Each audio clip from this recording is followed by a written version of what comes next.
Senhor é meu pastor e nada me faltará. Caminhar me faz por verdes pastos. Guia-me mansamente em águas tranquilas, refrigera minha alma. Guia-me pelas veredas da justiça, por amor ao seu nome. Ainda que eu caminhasse pelo vale da sombra da morte, eu não temeria mal algum, porque tu estás comigo. A tua vara e teu cajado me consolam. Preparas uma mesa perante mim, na presença dos meus inimigos. Unge a minha cabeça com óleo e meu cálice transborda. Certamente que a bondade e a misericórdia me seguirão todos os dias da minha vida, e eu habitarei a casa do Senhor por longos dias. O Senhor é meu pastor e nada me faltará. Oração de todos os dias.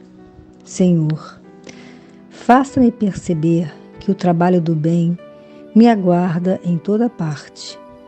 Não me consista perder tempo através de indagações inúteis.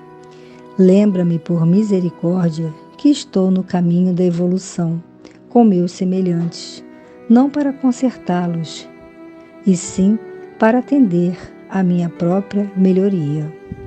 Se aparecerem adversários em meu caminho, fazei com que eu os veja como sendo instrumentos de trabalho com os quais poderei me aperfeiçoar. Induza-me a respeitar os direitos alheios, a fim de que os meus sejam preservados. Quando haja tumulto ao redor de mim, guarda-me o silêncio interior em que procure ouvir-te a voz. Dê-me consciência do lugar que me compete, para que não esteja a exigir da vida aquilo que não me pertence. Na dor, fortalece-me os ouvidos, para que te escutem os chamamentos de paz. Não me permita sonhar com realizações incompatíveis com os meus recursos. Entretanto, por acréscimo de bondade, fortalece-me para a execução das pequeninas tarefas ao meu alcance. Apaga-me os melindres pessoais, de modo que não me transforme em estorvo diante dos irmãos aos quais devo convivência e cooperação. Auxilia-me a reconhecer que cansaço e dificuldade não podem converter-me em pessoa intratável, mas mostra-me por piedade quanto posso fazer as obras usando paciência e coragem acima de quaisquer provações que me atinjam a existência. Na alegria, induz-me a descobrir-te a proteção paternal, estimulando-me a seguir em frente. Concede-me forças para irradiar a paz e o amor que nos ensinastes e, sobretudo, Senhor, perdoa as minhas fragilidades e sustenta a minha fé, para que eu possa estar sempre em Ti, servindo aos outros. Assim seja. Pai nosso que estás no céu, santificado seja o vosso nome. Venha a nós o vosso reino, seja feita a vossa vontade, assim na terra como no céu. O pão nosso de cada dia nos dai hoje. Perdoai as nossas ofensas, assim como nós perdoamos a quem nos tem ofendido. Não nos deixeis cair em tentação, mas nos livrai do mal. Ave Maria, cheia de graça, o Senhor é convosco. Bendita sois vós entre as mulheres, bendito é o fruto do vosso ventre, Jesus. Santa Maria, Mãe de Jesus, rogai a Deus por nós pecadores, agora e na hora de nossa morte. Pai amado, mais uma vez estamos aqui reunidos em Seu nome. Queremos elevar os nossos pensamentos, elevar nossas vibrações, dando início ao nosso Evangelho virtual. Saudamos ao Oxalá e ao nosso guia-mestre, nosso Pai Tupinambá, rogando que Ele nos proteja e nos oriente sempre. Saudamos ao Oxangô, o orixá que rege a nossa casa, a casa de Francisco de Assis. Saudamos a todos os orixás e a corrente franciscana, que abraça todos nós com seu amor e nos permite estar neste momento reunidos em prece, rogando pelo mundo inteiro. Saudamos e agradecemos a proteção de nossos guias, de nossos mentores espirituais e de São Miguel Arcanjo. Rogamos que todos nós possamos ter paz, entendimento e equilíbrio, que todos nós possamos ter serenidade para aceitar tudo aquilo que não podemos mudar, vivendo com tranquilidade e harmonia. Suplicamos pela paz no mundo inteiro, paz entre povos e nações, paz entre todas as religiões, que a paz se faça principalmente dentro dos nossos lares e dentro dos nossos corações. Pedimos pelos idosos, pelos enfermos, por todos que se encontram desamparados, hospitalizados e angustiados. Pedimos pelas crianças de todo o mundo, que elas possam crescer em um ambiente de amor, longe do abandono e longe da violência. E queremos pedir por todos que, de alguma forma, colaboram com a nossa casa, a Casa de Francisco de Assis, permitindo que ela consiga realizar suas obras sociais e espirituais. Pedimos por todos os encarnados e desencarnados cujos nomes estão em nossos pensamentos, que eles possam receber as graças pretendidas. Por fim, pedimos por toda a humanidade, que o amor e o bem vençam sempre. Assim seja. Da sabedoria do Evangelho de Torres Pastorino, Judas é indicado. João, capítulo 13, versículos de 21 a 30. Tendo Jesus dito isso, agitou-se o Espírito e testificou-lhe e disse: em verdade vos digo, que um de vós me entregará. Olhavam os discípulos uns para os outros, perguntando a respeito de quem ele falara. Estava reclinado à direita de Jesus um dos seus discípulos, a que Jesus amava. A esse, então, Simão Pedro acenou com a cabeça, inquirindo a respeito de quem ele falara.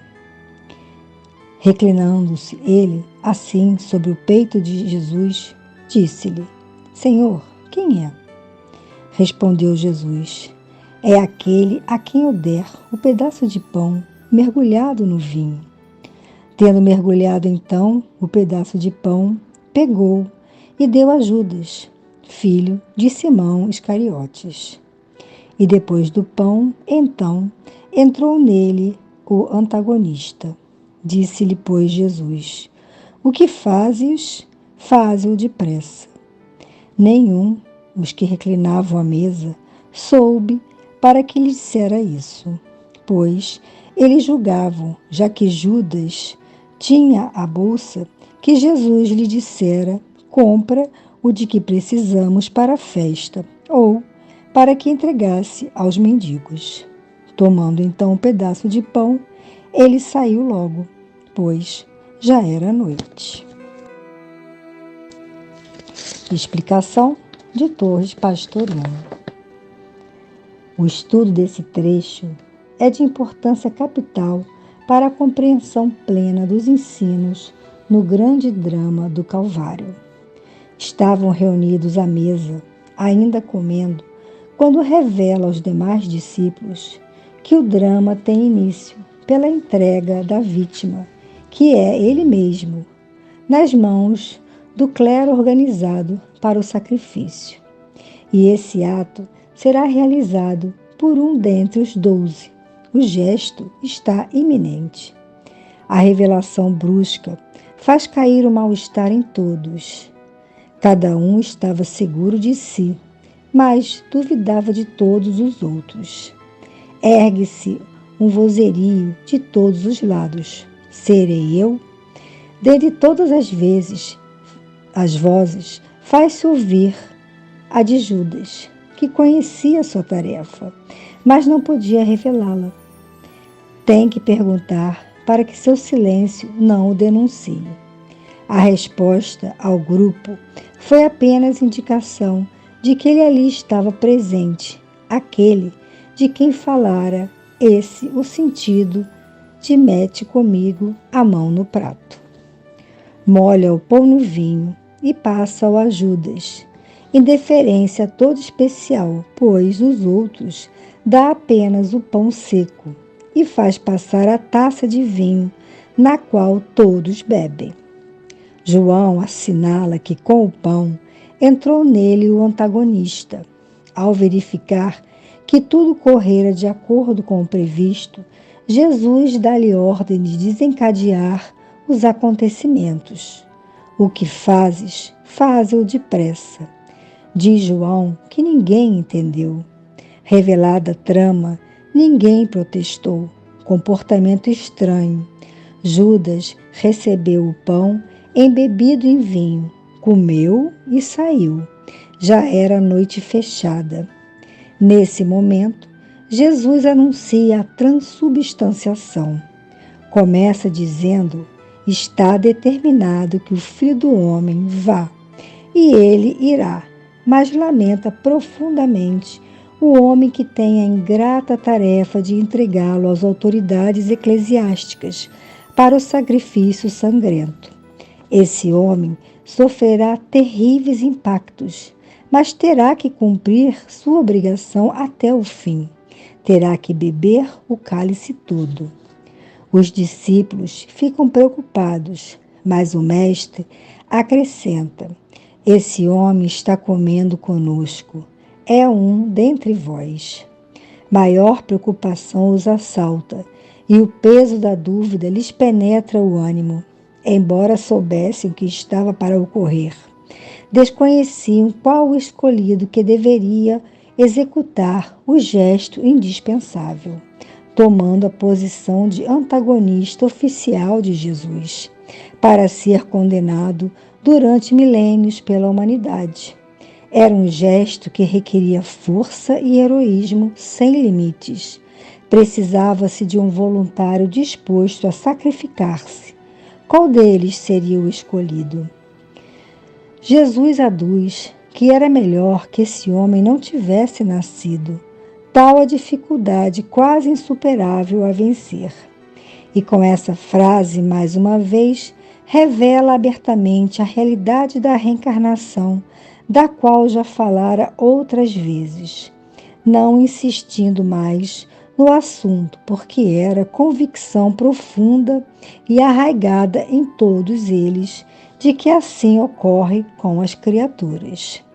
Mas convenhamos que para dizer que o melhor fora que não tivesse nascido, era mister a certeza de que ele existia antes de nascer e ter-lhe-ia sido muito melhor permanecer em estado de espírito, não se metendo numa dificuldade tão grande, não se sujeitando a um sofrimento tão atroz. De fato, se o espírito fosse criado por Deus no momento do nascimento, como ensinam certas seitas religiosas, a frase de Jesus constituiria uma blasfêmia contra Deus, pois isso seria uma crítica direta contra um ato divino. Jesus teria acusado Deus de ter criado um espírito quando seria melhor que não o tivesse feito. Ora, não podemos admitir uma crítica desse teor contra Deus nos lábios de Jesus. A conclusão é que o espírito de Judas pré-existia a encarnação e, mais ainda, que aceitara a difícil missão. Conhecendo-lhe as asperezas, Jesus confessa-se penalizado pelo que sofrera e diz que melhor seria se não tivesse aceito e reencarnado, pois teria evitado as atrocidades futuras. Todos se entristecem preocupados e querem saber qual deles terá a triste incumbência. Judas, embora já soubesse, também indaga para ouvir a confirmação.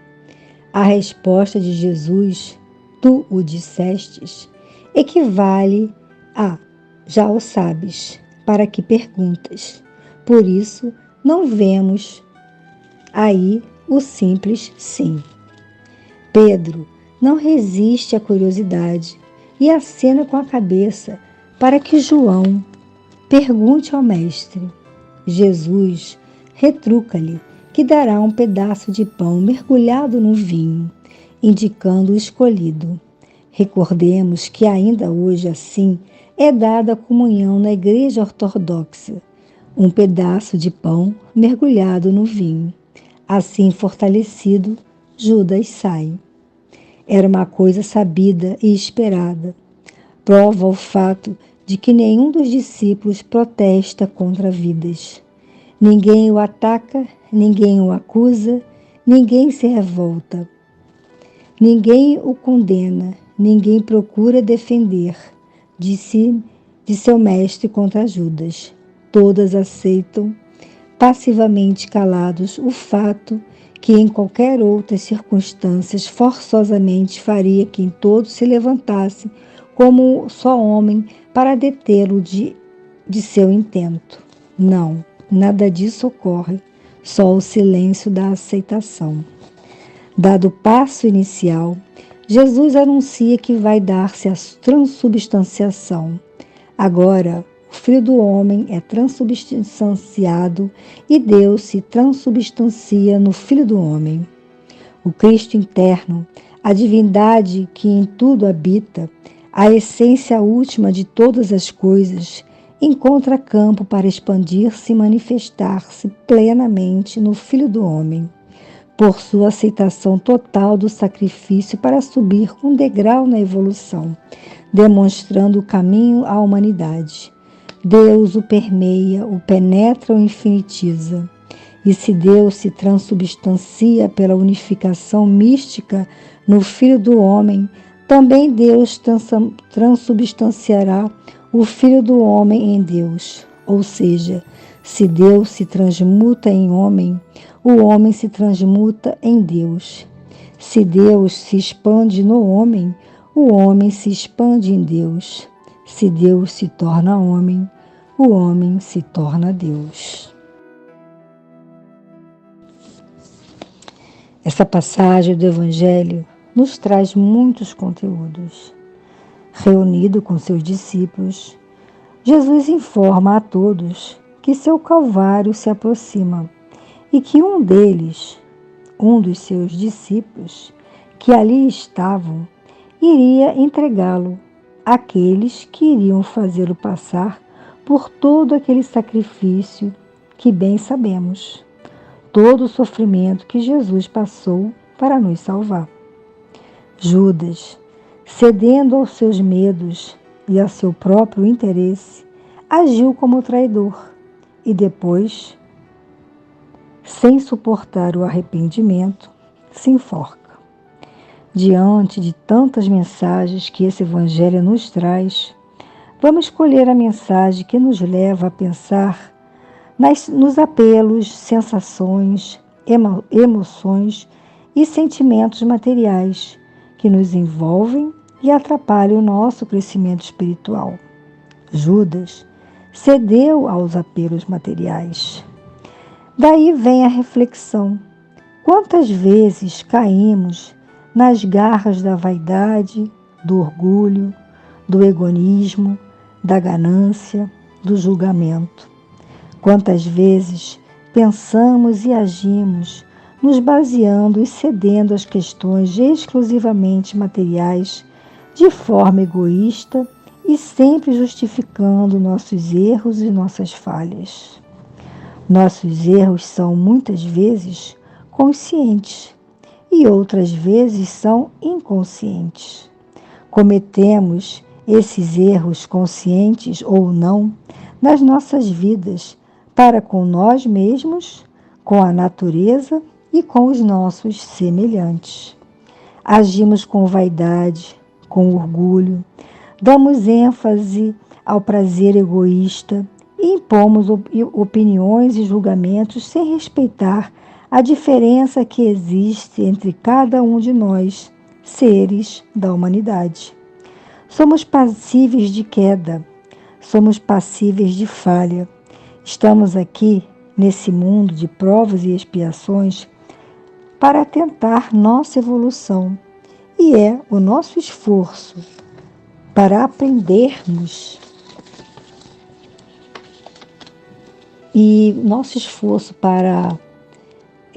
aprendermos com nossas dificuldades, os nossos obstáculos, que vai nos permitir subir algum degrau nessa evolução. Temos que olhar para nós mesmos, aprender com os nossos erros e trabalhar para que possamos melhorar e crescer.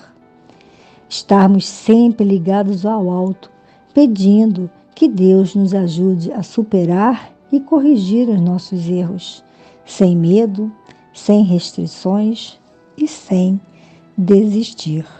Orar e vigiar sempre. Oração de São Francisco de Assis. Senhor, fazei-me instrumento de vossa paz. Onde houver ódio, que eu leve o amor. Onde houver ofensa, que eu leve o perdão. Onde houver discórdia, que eu leve a união. Onde houver dúvidas, que eu leve a fé.